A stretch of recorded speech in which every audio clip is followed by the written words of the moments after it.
Drinks is a wide-ranging, free-flowing discussion where I offer my unsolicited views on everything from music, movies, politics, sports, religion, pop culture, you name it. If it's happening, I'm talking about it. My thoughts are unsolicited. Nobody cares, but that's all right because I don't care either. All right, and I am back. MaZarati, don't have to be rich. All right, MaZarati. MaZarati is a band that was put together by Brown Mark, who was the bassist for Prince in the Revolution. He was the quiet one, the guy who barely said anything, but he was a hell of a bass player for the Revolution. Anyways, a side group that he put together called MaZarati released a record in 1986, and I am going to talk about MaZarati today. All right, now MaZarati has a unique place in music history. Actually, MaZarati is more famous for songs that they didn't release versus songs that they did release. A lot of folks might not know this, or some folks might know it, but they did the original version of "Kiss," which was a #1 hit for Prince. Now they were given the song by Prince. I think Prince didn't feel like it wasn't gonna fit, so he gave it to MaZarati. They did the song. He heard it, he liked it, felt he could improve on it, took it back, and the rest is history.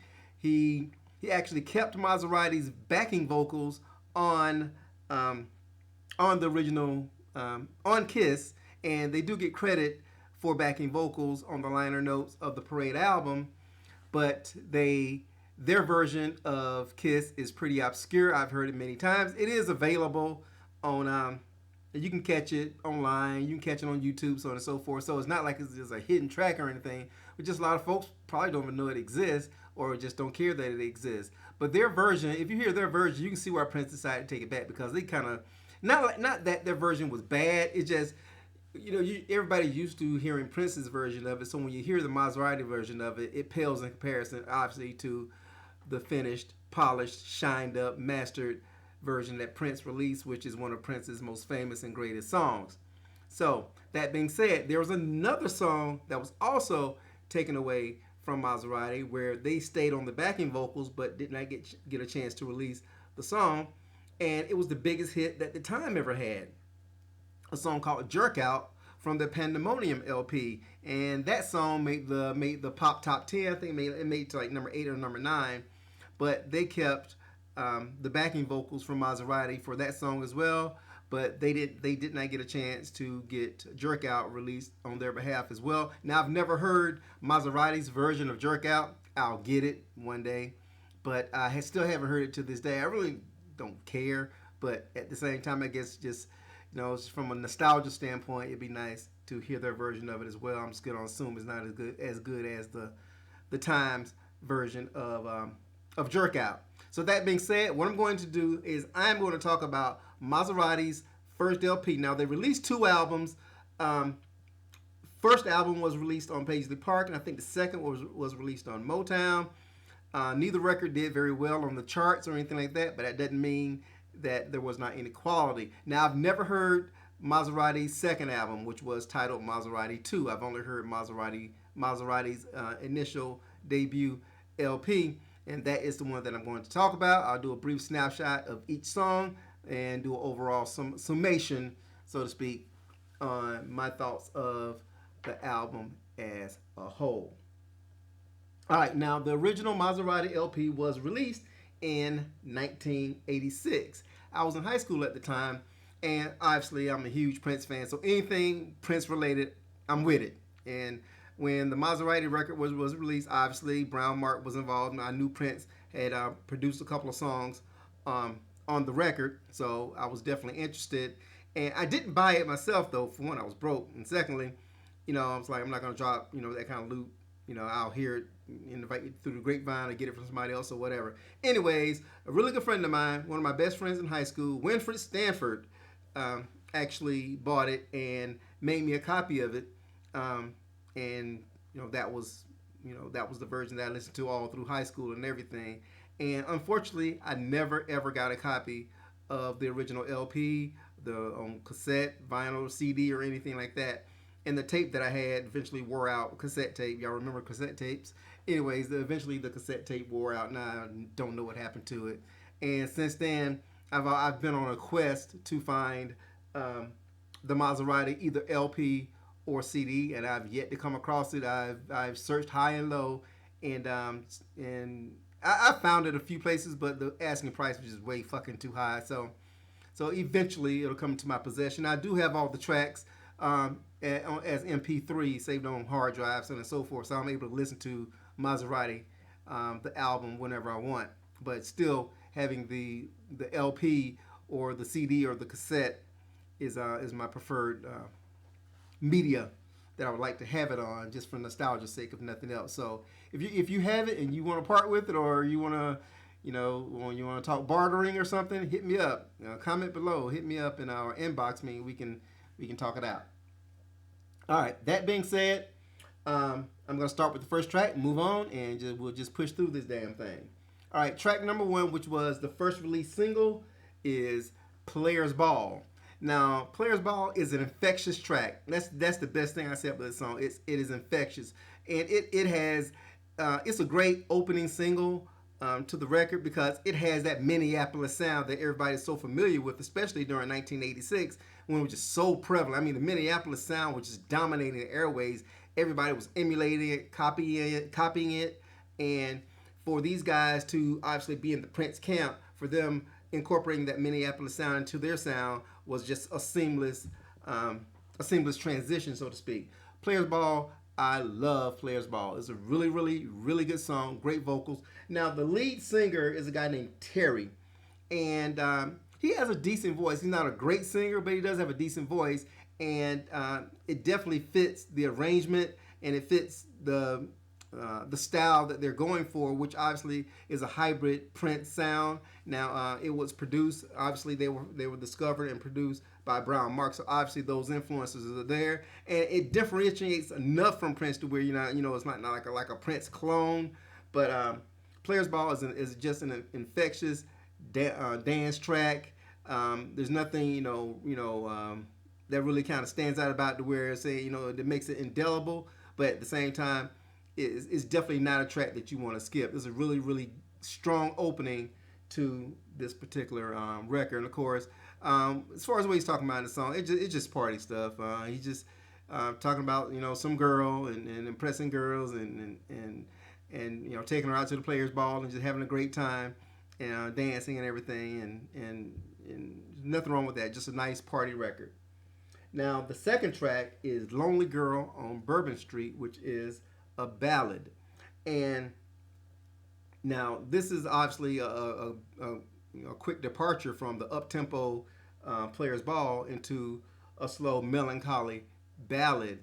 And "Lonely Girl on Bourbon Street" is a magnificent song. I love this damn song. Listen to it all the time to this day. Love, love, love "Lonely Girl on Bourbon Street." And in the song, he's basically talking about a girl that he grew up with, or he knew when she was younger, and that she moves away to New Orleans and finds out that she's down on Bourbon Street doing things that maybe she shouldn't be doing. Things didn't go quite the way she planned when she went to New Orleans, I guess, seeking fame and fortune. She wound up on the streets turning tricks and things of that nature. So it's kind of a sad song, but at the same time, it kind of puts me in the mood of, believe it or not, the Ballad of Dorothy Parker. That's what it kind of. So if I did, when I did mixtapes or whatever, a lot of times I would have this song following Dorothy Parker. On my little Prince influence mixtapes or whatever. But it's a distant cousin, so to speak, of Dorothy Parker, which is a compliment because, as you well know, Dorothy Parker is my favorite song of all time by any artist, any genre. I think that Dorothy Parker is the greatest song in the history of mankind. So that's a bold statement. Me comparing "Lonely Girl on Bourbon Street" to Dorothy Parker. So "Lonely Girl on Bourbon Street" definitely should not be missed. Next up, we go back up tempo with "100 Miles Per Hour." Now, "100 Miles Per Hour" was co-produced by Prince, written by Prince, given to them by Prince. Now, he took Kiss back. He let them keep 100 Miles Per Hour, and 100 Miles Per Hour is probably MaZarati's the song that they're most known for, as far as a song that they actually released. It did make the top 20 in the on the R&B charts. Went to number 19 on the R&B charts, and I don't think it quite made the top 40 or the pop charts, but it did make the Hot 100. The video, made the rotation on night tracks and Friday night videos, so on and so forth. So the song got a lot of exposure. I remember hearing it on like American Bandstand. So the band got a lot of exposure behind the song. The song was a hit. It was a hit. It wasn't a major hit, but it was a hit nonetheless. And like I said, it's a song that they are recognized for. Now, the Prince version of 100 Miles Per Hour was actually re-released recently on the I think the Prince Covers album that got released. Or I don't remember the name of the album because I'm not listening to it, as you well know. I'm anti anything that Prince's relatives or the Prince camp, the Prince's estate or whatever, are capitalizing on. I refuse to patronize anything that they are releasing, and of course I did not buy the Prince record that they released, where he's like his versions of other songs that were released by artists, whatever that he wrote that he gave to somebody else. Anyways, I don't listen to the album. I've got all those songs anyway that I picked up through the years, bootlegs, so on and so forth. So I do have every song that I think was on that record that got released, but I got it the good old fashioned way from some boots. But that being said, 100 Miles Per Hour is great. Prince's version is almost identical to their version of it. So obviously, his guide vocals, they follow his guide vocals to the T, and it is a really, really, really good song. It's definitely a must hear. Don't skip it. 100 Miles Per Hour is a great song. Next up is She's Just That Kind of Lady. Now, She's Just That Kind of Lady is an up-tempo track as well, and it's filler. It's nondescript filler, but it's good filler. It's really good filler. That's the best I can say about it. It's really good filler. It's not a bad song at all. It's not a skip track. It's a song definitely to be listened to. And the thing about the MaZarati songs is the best thing I say about their songs, their performances of these songs, is infectious. That's the word that I like to use a lot, but it fits this particular record. All the songs so far are infectious, and once you start listening to it, it's hard to skip. And I'm telling you now, this band didn't get the kind of recognition I think they deserve, but they were a really tight band. The production is on point. Obviously, I'm sure Prince, was lording over their sessions and everything along with Brown Mark. So and when you get steered by some masters, by the ultimate master in the studio, you can't help but kind of pick up some of that dust and have quality in your music. So She's Just That Kind of Lady is a really good song. Don't miss it.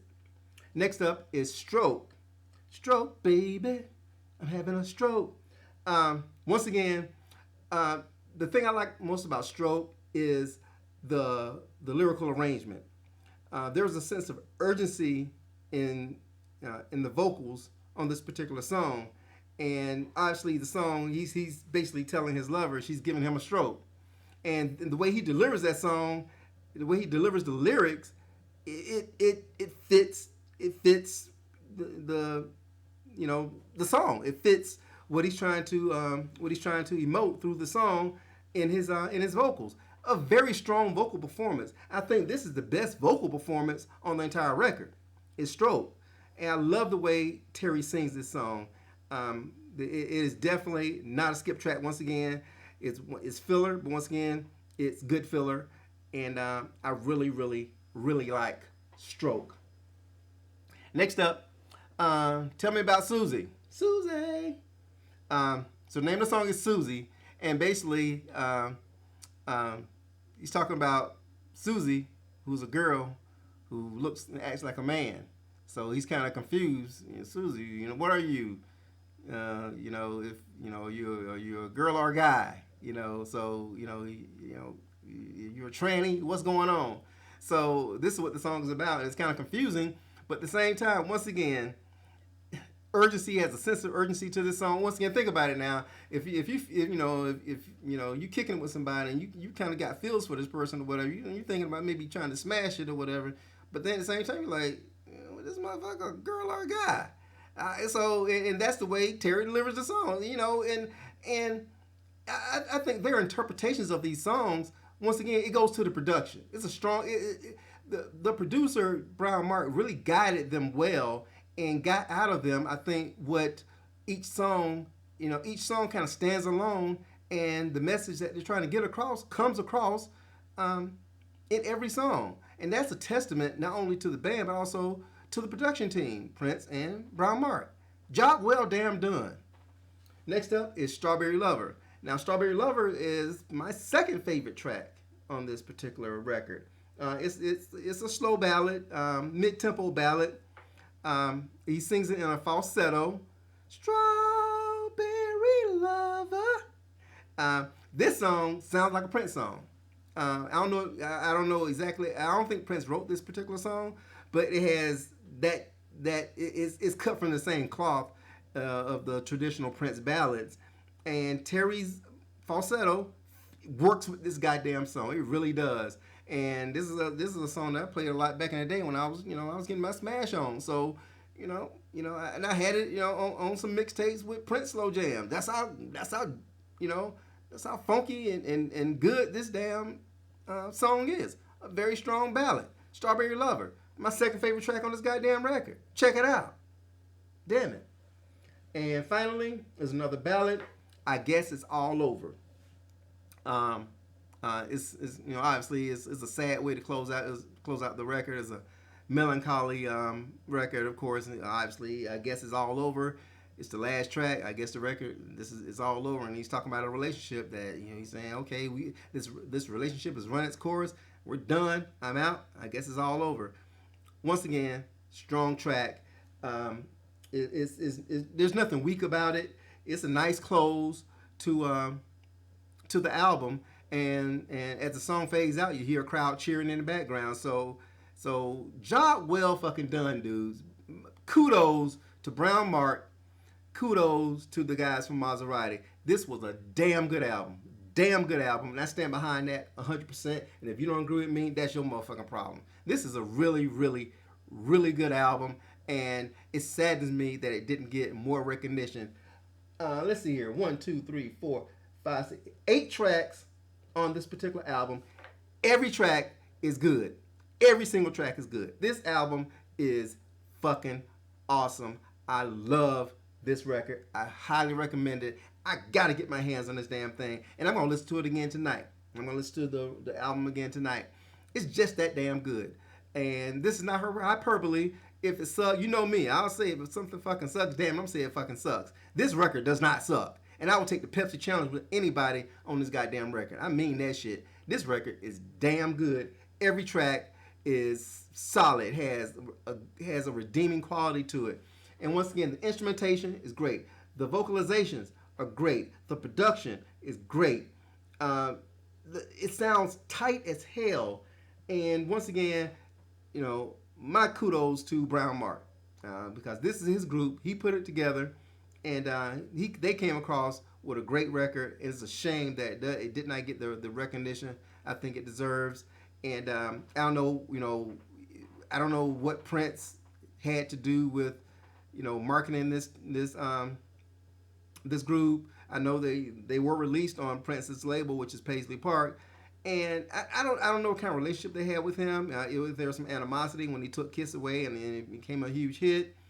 I really don't know exactly what the dynamic was, but I feel kind of bad that Prince didn't put more effort behind them, maybe marketing them and maybe taking them on tour with him or something. They did some shows with him. I know when he did the big shot out in Wyoming, when the girl won the contest, whatever, Prince did the show out in Wyoming, they opened up for him there.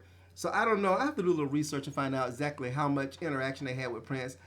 Did they tour with him a lot and things of that nature? I never got a chance to see them live, so when I did see Prince, I didn't see Prince back in 1986, 87, that time. I didn't see him live, so I really don't know, once again, what kind of relationship he had with them. Whether or not it was just a one-off, because obviously they went to Motown for their second record, which did nothing, and the group disbanded after that. And I know they've reunited a few times, and also, you know, for nostalgia purposes and everything, because they do have a flag planted in the Prince dynasty. They really do, and it's well deserved. These guys stand alone, I think, as is a tragic story, but I think of the Prince side projects. I think I really, after the time and Sheila E., I ranked them number 3 ahead. I ranked them ahead of the fucking Family, and yeah. I ranked them number 3 out of all the ahead of Vanity and Apollonia 6 and all that. I rank MaZarati as number 3 of all the Prince side projects, or Prince slash Prince and the Revolution slash Brown Mark, in that whole, you know, in that whole dynasty. I do rank MaZarati high on that list. So that being said, I want you to listen to MaZarati self-titled LP. I want you to listen to every damn song in order and tell me what you fucking think about this goddamn record, because it's damn good. And don't come at me with some bullshit. You gotta give me facts and figures as to why this is not a great record. And if you don't like some of these tracks or whatever, I want to know why you don't like these tracks. If I'm way off, let me know if I'm way off. If Strawberry Lover sucks, tell me why you think it sucks. You know, or Lonely Girl on Bourbon Street, if you think it sucks, I want to know why you think it sucks. Do you agree that it is a distant cousin of Dorothy Parker? Or it could be a distant cousin of Dorothy Parker. How does their version of 100 miles per hour measure up to Prince's 100 miles per hour? I want to know these things. So comment below. I want you to subscribe, and let me know what's going on. Let me know what you think about this particular record. Hit me up Twitter at WhatLonzoThinks. Email me, whatlonzothinks@gmail.com. I definitely, sincerely want to know what you think about the MaZarati LP. I definitely want to hear that. I highly recommend this record. I can't say it enough. I love listening to it. It's it's been over 30 years, and this record's still banging. It's still banging. The sound might be a little dated, but so what? It's still good. And music is timeless. When it's good, damn it, it's fucking good. And that's how I feel about MaZarati. So once again, hit me up. Tell me what you think about MaZarati, because you just heard me just bloviate. I'm using a Stephen A. Smith word. I'm bloviating over here about MaZarati. So comment below. Let me know what you think, because damn it, you just heard what Lonzo thinks. Bye.